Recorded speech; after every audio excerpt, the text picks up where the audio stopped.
இவருக்கு புது பிரசிடென்ட் வந்த உடனே ஜெனரல் செக்ரட்டரி கொடுக்கிறேன் சொல்லியிருக்காங்க. till then he has to keep silence.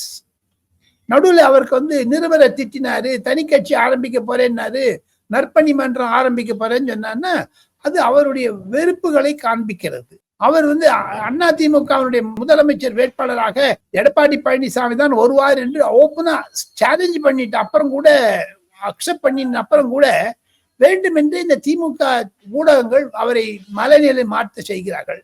நேற்று நிருபரிடம் அவர் கடிந்து கொண்டார் என்றால், ஒரு நிருபருக்கு, நானும் நிருபரா இருந்திருக்கேன் சார், 75 வயசு ஆச்சு எனக்கு. 45 years I covered parliament, not 1 or 2 years. எனக்குன்னு ஒரு சில புரோட்டோகால் இருக்கு Siva. You can't defy that. You can't go against it.